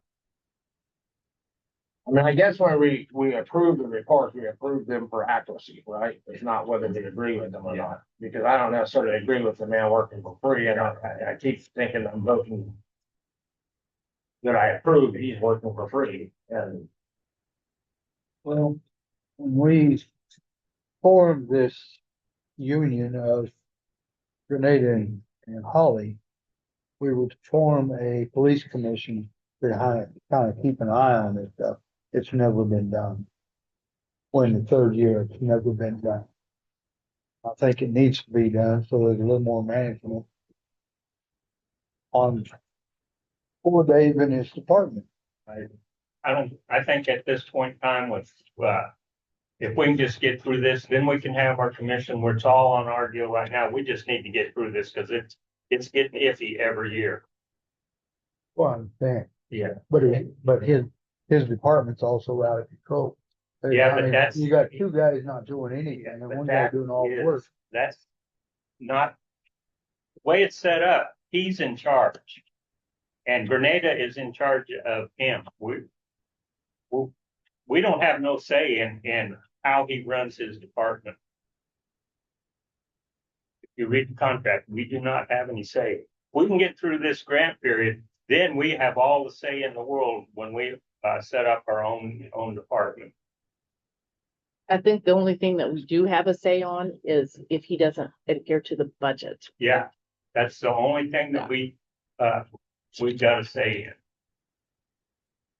in. And thankfully, Grenada and everybody's been pretty good to work with on this deal, and we haven't had any super major problems with it. Randy deals with most of it because he's the administrator. Any problems, and they've been able to talk it out pretty good. But if we can just get through this last 2 years, then, and actually, if we get through 1 year, if we can get through 1 year, and if things go south, we're not in real good shape, but we're better. And if we can get through the whole next 2 years, then we're in really good shape to start our own department. There's a board member, I don't know who it is, but there's a board member that Yeah. doesn't want it now. He Yeah. wants it gone. Yeah. He doesn't And like it. He or she is one of the new ones, not That- that came on board after this was in. Okay. Yeah, that's why I say things. That's why I try to go to the meeting, so if something kind of blows up, or at least I'm Aware. to her to say, hey, look at your contract. You know, this is the way it is. Because the contract doesn't approve him to work extra hours No, for free either. So, Yeah, okay. You haven't seen the contract either, have you? I think everybody else here saw the contract, because everybody else was here when we started it. Vance, were you here when we started, Vance? Pardon me? Were you here when we started with the police department? Yeah. Have you seen the contract? No. Well, if I have seen it, I've forgotten what it was. so I need to send it to Vance and Send it to Dan. everybody, not- send it to everybody again? Yeah. Okay. Email's okay? Okay. It was a lot of stuff. Okay. So Is Phil gonna send this letter, or are you gonna send it? no, Bill had me type this letter. Yeah. And so But we need to send it. and I have it, and I just put respectfully at the bottom of this letter. I think what we need to do is it needs to go around and everybody needs to sign their name. All the board members. Works for me. Okay. So I guess Just let us know when it's ready to be signed. it's going around. If you will, somebody will make a motion Okay. to approve to send the letter of concern to the town of Grenada. I'll make that motion. Second. Okay. Thank you. Oh, a motion was made to send the letter of concern to the town of Grenada by trustee Swisher and seconded by trustee Teeper. Favor say aye. Opposed? Carried. Okay, Approve liquor license for the Ice House. You have a renewal deal for the Ice House. Their application appears to be complete. As far as I know, they don't have anything pending against them, any issues with the state liquor board.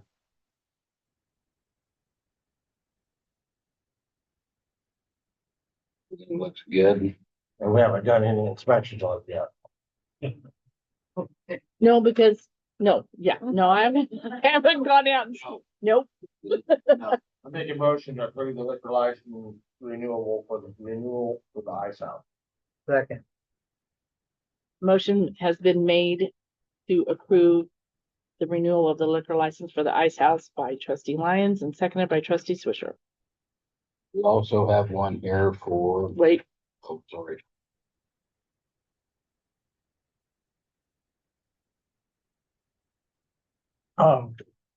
All in favor, say aye. I, Opposed? Motion carried. Approval of the trailside liquor license. We also have an application for them. Trailside. Seems to be complete. They also have no violations to report. And there has been no inspection done for this. Make a motion to approve the liquor license renewal for Trailside Liquor. motion has been made to approve the liquor license renewal for Trailside Liquor by trustee Lyons, seconded by trustee Teefer. All in favor, say aye. I, Opposed? Motion is carried. Whole business, What else we got? the bid. We gotta go back and do A. The bid. Oh. Okay, we're gonna open the bids for the Holly Community Complex. Okay, so just so you know, I sent an email back. We have one that was handed in. And that's this one, and don't lose that paperwork behind it for me, would you? I also got another email from an engineering firm that could be trying to put in, it says an estimate on a secured web page, but I tried to open it and my browser and my protection says dangerous page blocked for your protection. So it could be spam. I don't know. I shot him an email back today and said, listen, if you are trying to put an actual bid in, you need to call me. And it's got my phone number there. You need to call the office. I'm not opening it because I have no idea what this is. And it didn't come with anything. It didn't come with anything on the email other than open the secure page. And that could still be spam. So And basically, it's unacceptable. yeah, absolutely. Yes. That's my opinion. I did send an email back though, in case it was a legit deal.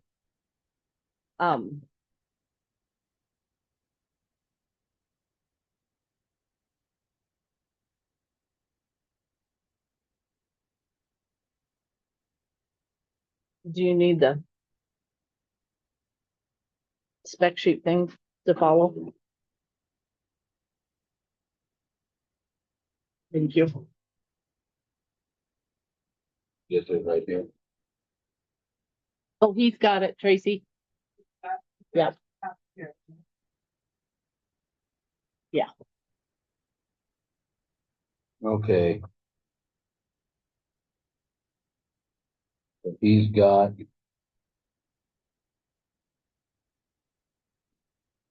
You want to tell him who it is? this is Powerhouse Excavation and Construction.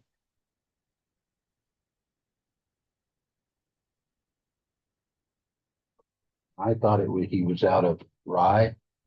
Uh-huh. Right, doesn't say that on this thing, but But it said on the card. said it on his business card. Mhm. And we asked for removal of insulation, removal and replace the roof purlins, remove and replace the metal roofing, and install fiberglass, R19 fiberglass insulation. And that's what he bid here.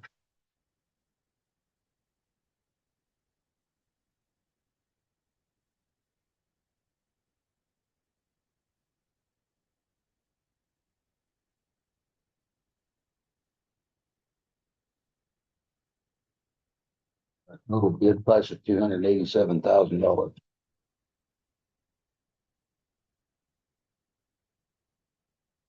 how much, Randy? $287,000. Or run across something under $1 million, right? Yeah. Well, $82,000 for the anyway. He does have a certificate of insurance here.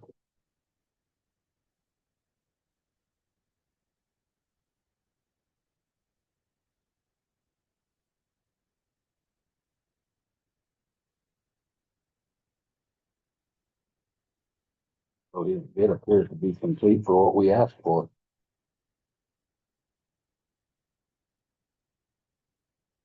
Just an update, what's our budget?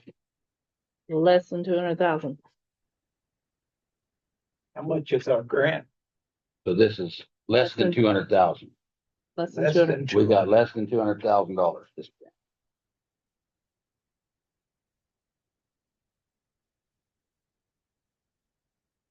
So what do you mean by less? It's a hundred. That's what I was gonna say, the hundred- 150 or to- What was 100 or was it not? 87? 188,000, I think, is what's left.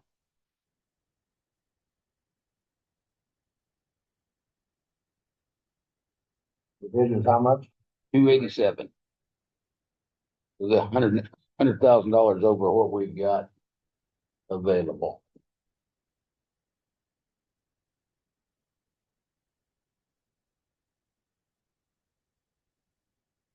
Ouch, that hurts.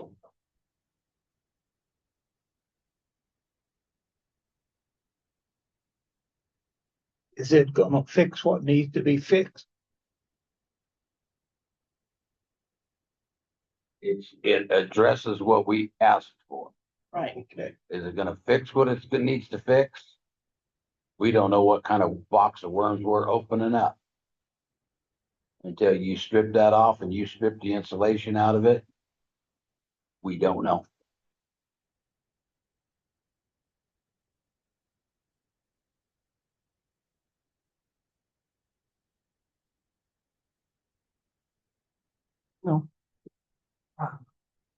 Has anybody ever stripped it down to see what was We on? did strip it down in places in our shop, and we didn't see any rot in the walls. Doesn't mean there's not. But what we looked at, we didn't see any rot in the wall. In the wall. You didn't take that off the roof to look at it. I was gonna strip that anyway. I mean, from what we can see up the columns, the rafters, whatever you call them. I didn't see anything on them, but they're awful dark, like they're saturated. But they don't feel wet when you get up there.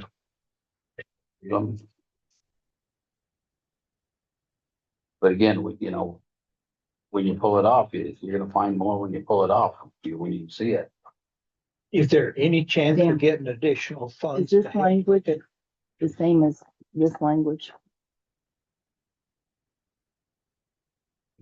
I'm sorry, what did you say? Is there a chance of getting additional funds to help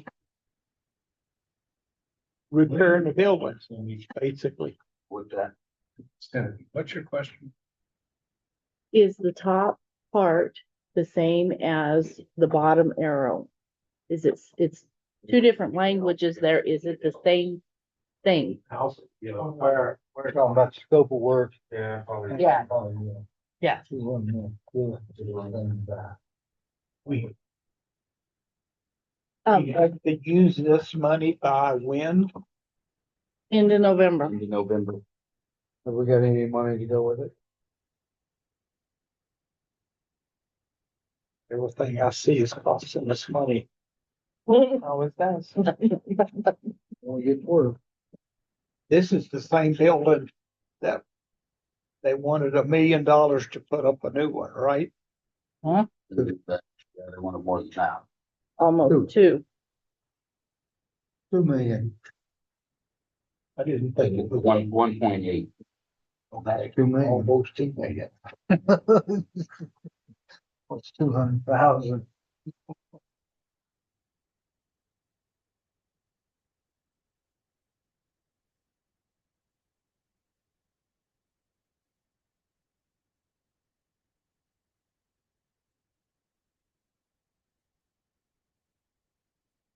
Look at the three arrows.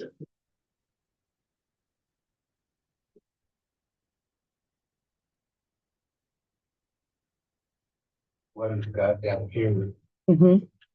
is LVLs, they're like basically they're plywood, they're very strong stuff, so them, that would be good, that's what you excuse is.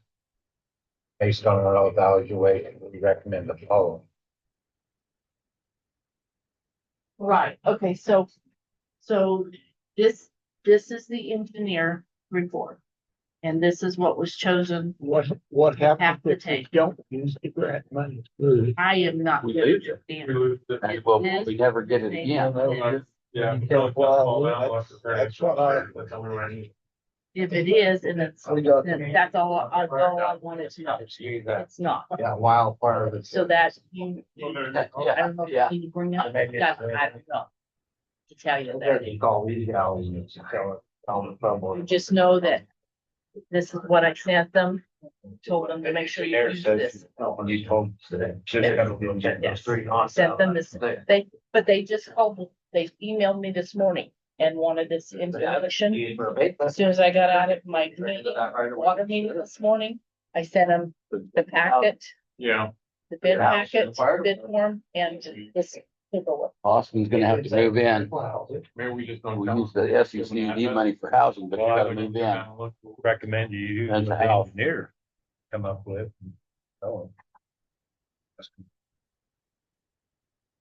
But that could change the bid amount too. Yeah, it was.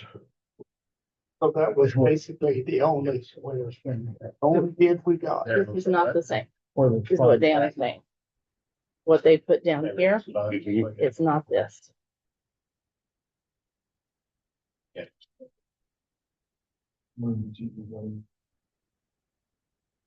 why I asked, because I didn't know. Did he give a time frame on when he could start?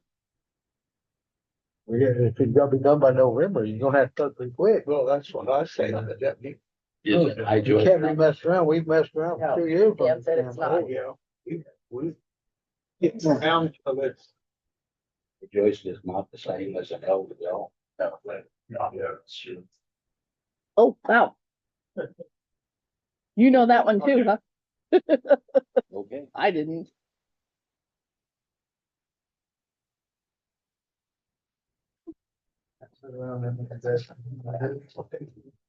Where the areas are, that's where money could be taken to. From this project. Oh, Mhm.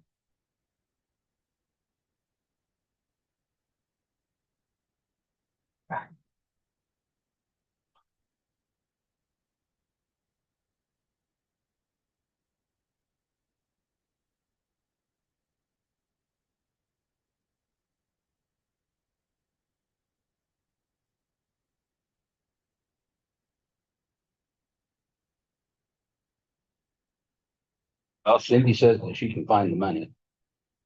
No, Cindy, do not say that. You pointed 2 arrows. Words in my mouth. You put 2 arrows there. Didn't put arrows on that.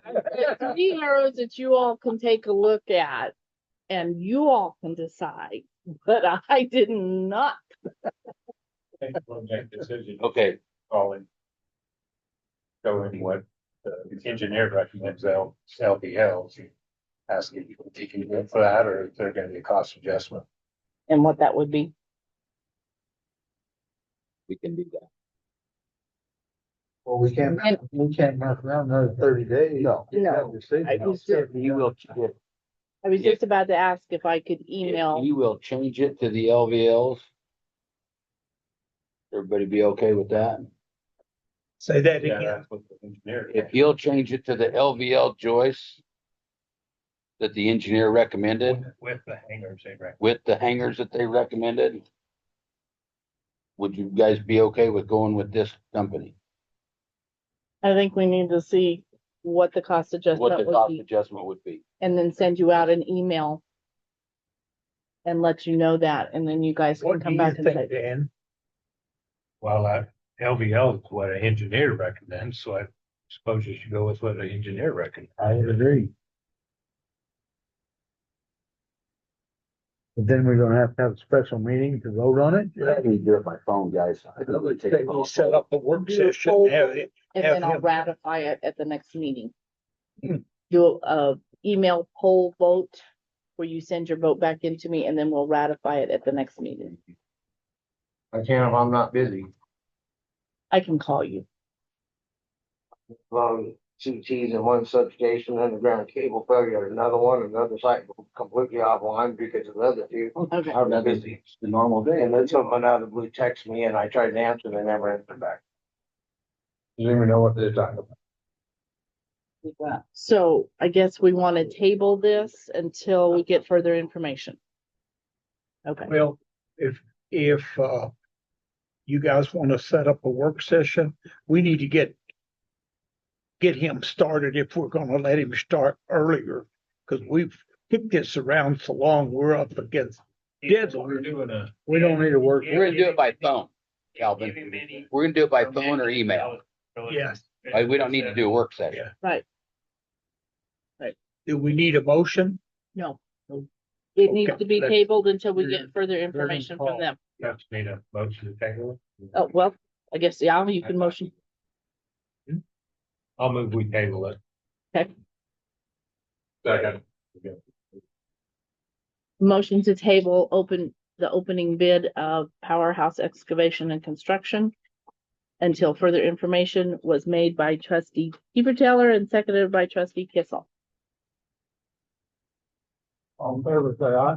Aye. Oh. You can call him tomorrow, or? Yeah. You gonna call him tomorrow? Yep. Oh. Got the end of it? Any miscellaneous? No more miscellaneous? No miscellaneous? Okay. Bid at 9:00.